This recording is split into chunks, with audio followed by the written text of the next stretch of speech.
So, welcome in this third lecture or the video lecture series. In the first lecture, I told you that how to install Siesta, and in second lecture, I told that how sudo potential is installed, sudo potential generation code atom is installed. Now I'm going to talk about generation of sudo potential. So, in earlier lecture, we installed atom program inside sudo as clear here, right? So atom program is installed here, and this is executable of atom program which is used to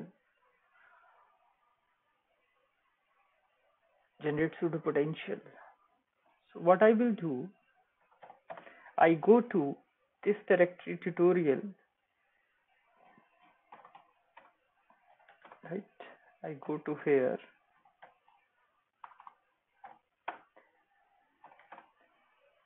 Now it contains all electron and the PS generation. So here I told you simply the PS generation. So go to PS generation directory, and here let us take the example of silicon.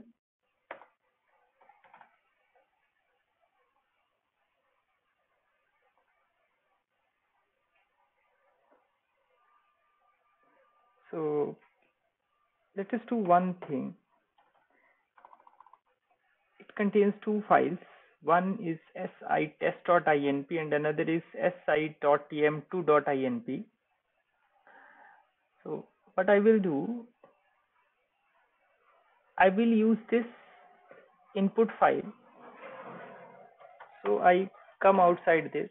So I make a directory inside it, say test directory.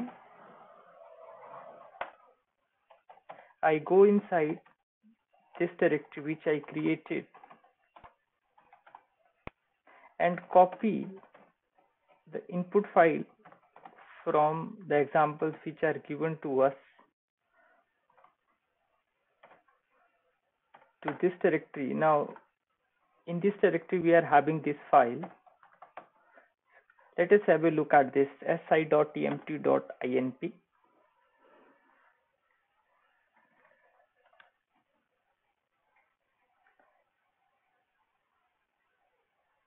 Now in this first line is basically sudo potential generation, is the name of the system. TMT is the sudo potential flavor. So it is TM2 is basically Trollier Martin Advanced, and here it is logarithmic radii. This logarithmic radii is generally greater than this. So if it is 2, then it is roughly 3. So it's basically a rough estimate.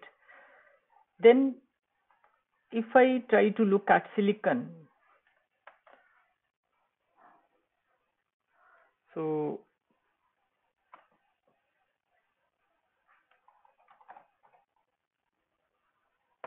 if I go to the periodic table, then this is silicon, and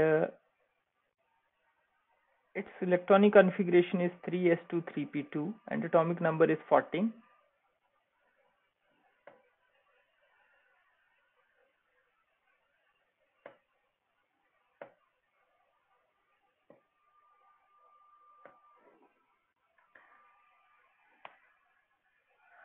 Why I am interested in calculating in generating pseudo potential?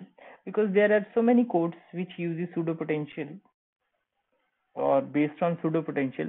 One is Siesta, which we are using. There are another codes, Abenet, Pass, Castep, and Quantum SL. There are so many other codes, right? So that's why I'm interested to generate our own pseudo potential. And another thing, the pseudo potential which are available mostly on various websites, those are not relativistic pseudo potentials and are non-relativistic. But when we have to do spin polarized calculations, or we have to do calculations for magnetic system, or we have to incorporate spin orbit coupling, then we have to use the pseudo potentials which must be relativistic.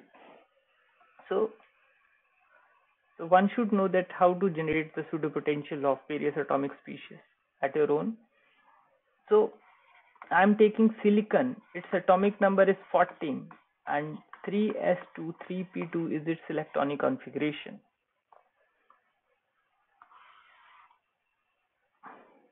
So Siesta is basically a code in which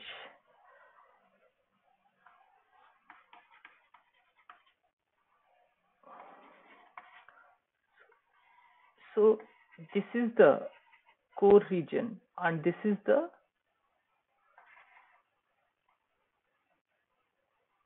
outer region, corresponds to valence electronic configuration. So core contains 3 orbitals, this 1, 2 and 3, and this outer contains 2, means 3s2 and 3p2. But in Siesta we have to take in balance 4, means 3s2, 3p2 and 3d0 and 4f0,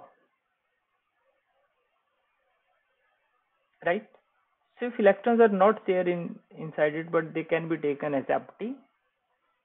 So here for valence we will take 4, and for core we will take these 3. So let us have a look at this input file. Basically this 3 corresponds to number of orbitals in the core and number of orbitals in the valence. So this is 3 corresponds to core and this 4 corresponds to valence. Now it is 3s, 30 means this corresponds to s. So it is 3s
in the manual. And this is the exchange correlation flavor which we are using, CAR. CA represents Seperle-Elder and R represents relativistic, right? We can also change this. So in later we will try to change it. So let me save it. I am using VI editor here. You can also use gedit also. So this is a way, or this is a brief review of this input file. Now how to run it? We will run this using some script. Let me come outside this. Inside this there is util, and util there is pg.sh. So this pg.sh, this script is used to pseudo potential generation. and this pt.sh is used to do pseudo potential testing script. I'm not going to talk about it here. And here this is ae.sh is used for all electron part, right? But so what I will do, I will run this script using sh double dot slash 2 times, because I am coming outside this. First of all outside this, and then this, then pg.sh, sorry, not pg.sh, but yeah.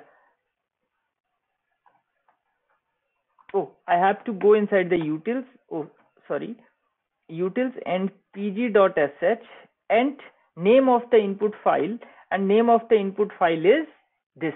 This is our input file, right? And this is the script with which I am running this. So enter. It gives no error, right? So that means everything is okay. If I try to look at, so that means this is the PSF file which I have generated, PSF, or it is in another format, PSML, or it is in the BPS format.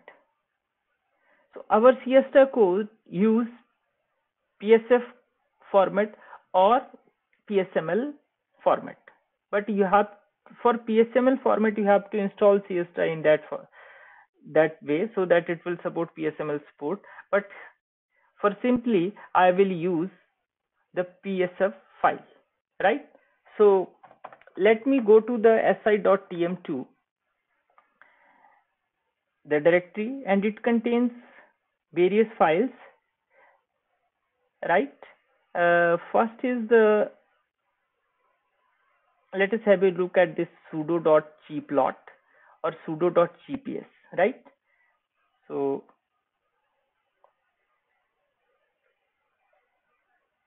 and yeah, I will use GNU-plot for this. So you must have installed GNU-plot on your system, and the way to install GNU-plot is sudo apt-get install. This is a way that how GNU-plot is installed.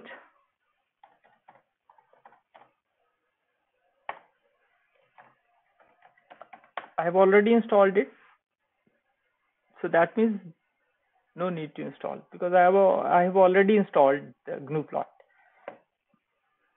So GNU-plot, so that means now I will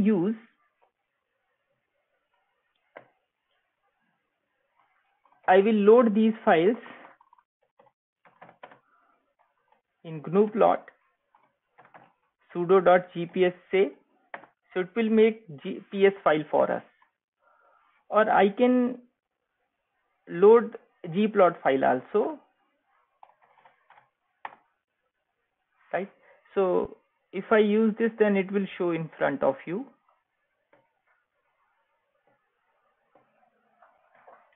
Let us see these different graphs.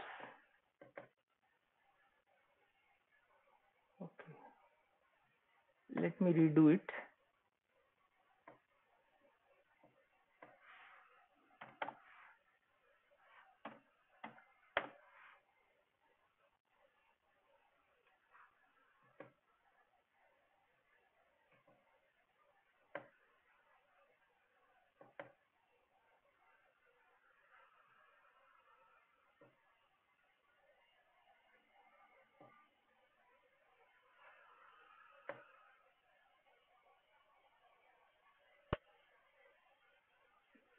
Four graphs should be there. So let us have a look at ps file. gv sudo.ps. gv is a ghost view which is used to, yeah. So let us try to look at it. Repeating. Okay, so let us have a look at it. So 1.92 is our sorry, 1.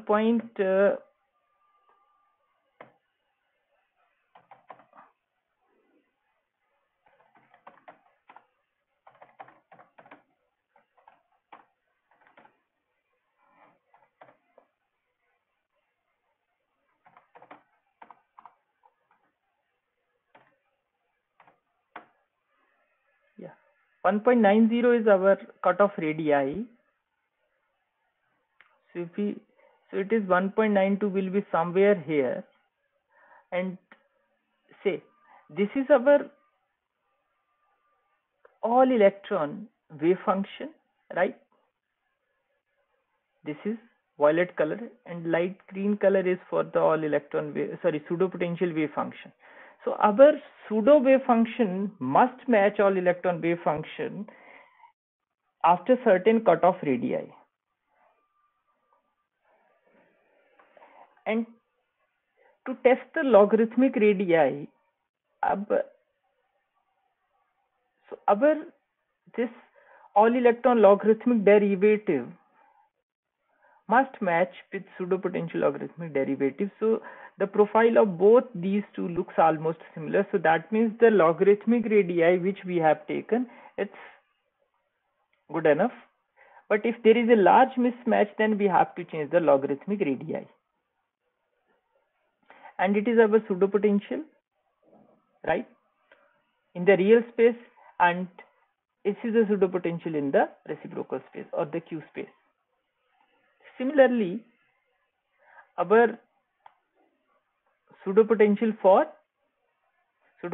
wave function for p orbital, it's also matching, and this is pseudo potential, right? And similarly, it's for L is equal to 2, means this is for d orbital, and this is for f orbital, as it contains no electrons, so they are almost similar.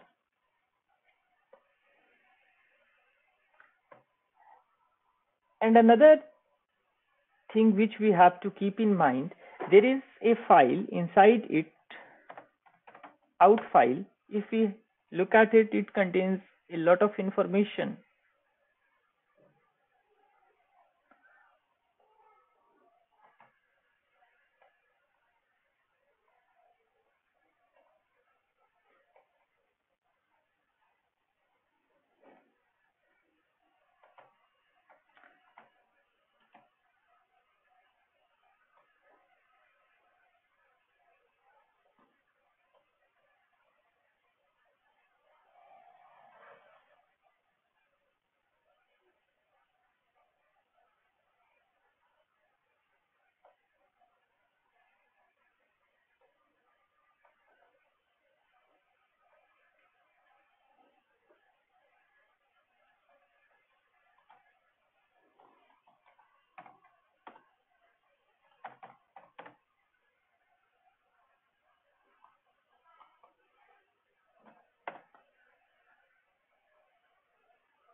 Correlation which we have used, it is spin polarized, and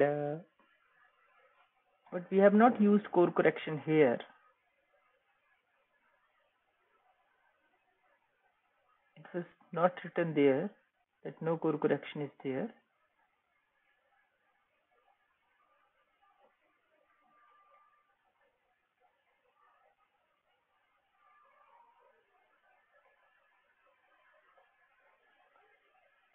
So this is the eigenvalue of energy, right, here for all electrons, and these are our valence orbitals. Say corresponding to this 3s, or say I am taking this for s orbital,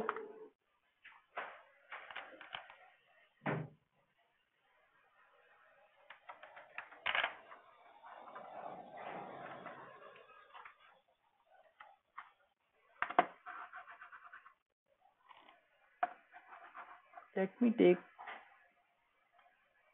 this corresponds to valence.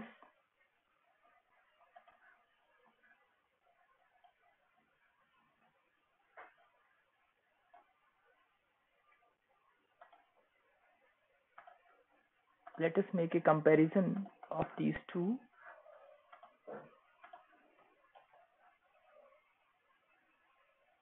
Okay.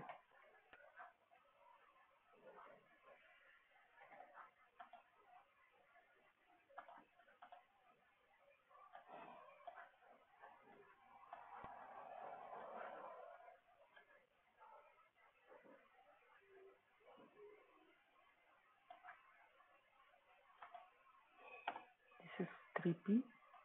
Yeah. Let us take another case, and then it corresponds to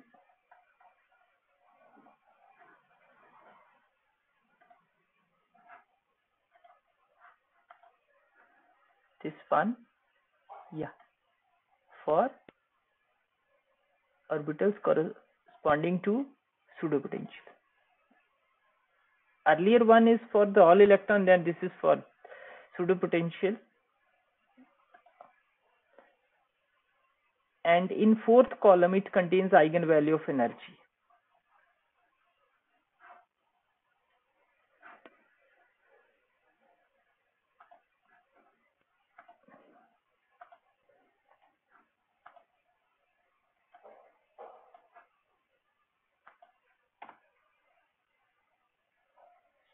So it contains in the fourth column. So it is first, second, third, and the fourth. See, the difference between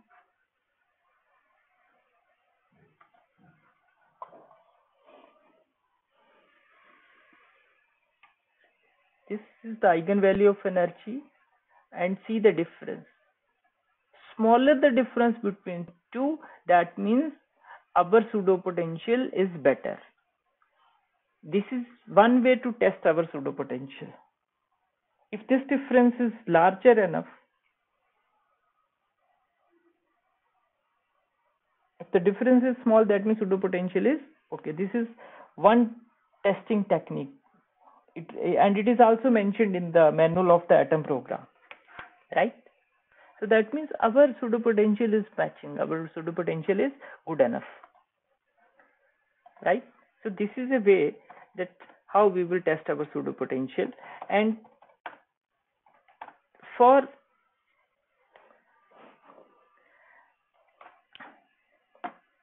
Fiesta, we have to use this PSF file, right? Now I will do one thing. I will make another directory si underscore core. So that means I am using core correction. So I copy si underscore test si.tm2.inp be the name si.inp, right? So I go to this file. If in place of pg I will use pe, then that means pg is replaced with pe and rest of the things will remain as it is. Then I will see in the out file that we have used the core correction, right? And steps to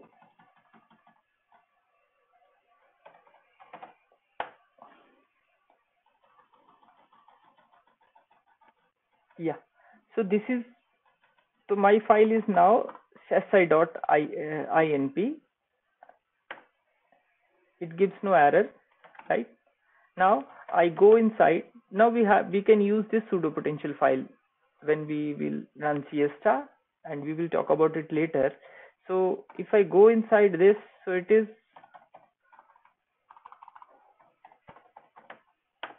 I go to out.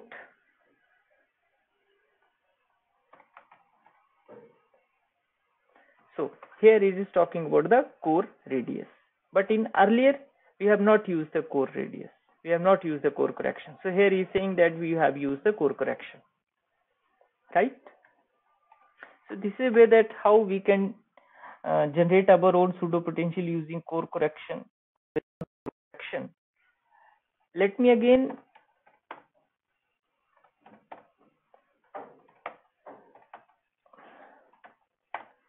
so this is logarithmic derivative, this is logarithmic radii, and this corresponds to PE, means core correction. If I will use PG here, so that means I am using a simple pseudopotential generation. But if I am using PE, that means I am generating pseudopotential with core correction, right? And if in place, and this is Ca is the flavor of the pseudo potential, sorry, exchange correlation, which what type of exchange correlation we are using, and R represents the relativistic.